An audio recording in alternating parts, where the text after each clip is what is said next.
mics? That makes sense. I think we'll see how we move forward here. The fact that we have no skaters on the ice right now and no coaches is not because we asked them not to come. I think they're staying away, they're just processing this, and they're taking a break. But I think Nancy and Tenley and Elin and Paul coming to join us today and not knowing there would be media here, but just to be part of the fabric of our community over the decades speaks a lot to why skating is such a special and in many ways unique sport, a really strong sport.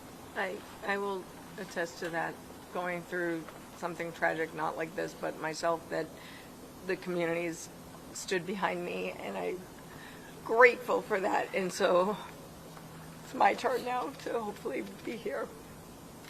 I'm not sure what it is to do. Maybe get someone a cup of coffee, but a hug, I'm here for hugs.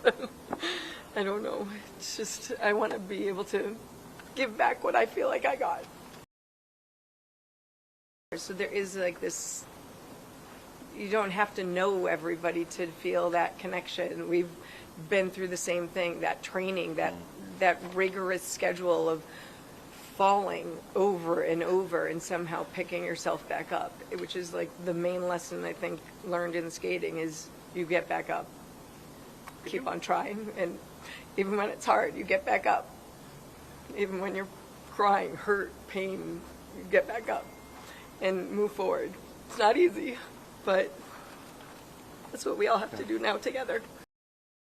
The sport will rebound. It always hurts to lose coaches of the talent we lost.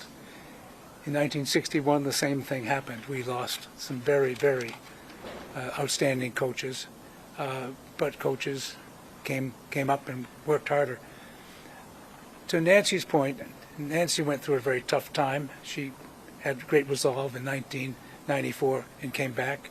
Tenley, around her Olympic time, as you may recall, had an injury, if I recall correctly, Tenley, but she fought back. Skaters are resolute. It's to us, it's just terrible and it's sad, and we just feel we need to be together. That's why you see so many hugs today. And I don't know how to handle this, and the last thing I would want to do would be a press conference, but we all felt we need to be here, and I'm glad to see you all here because that means you care and will help us all try to deal with this. And we're thinking and loving the family members who are going through such a terrible time right now. Well, the community is small. I mean, we have 1,100 members here at the Skating Club of Boston. I think U.S. Figure Skating has 100,000 members. So it's small and it's tight-knit, but it's also very large. I think what makes it feel small is we're so cohesive.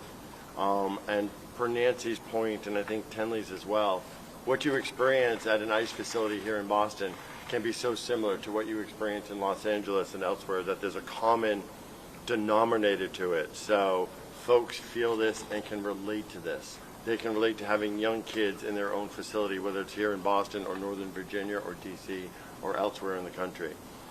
And I think that's what really makes it so small and tight. Yep. You're both great.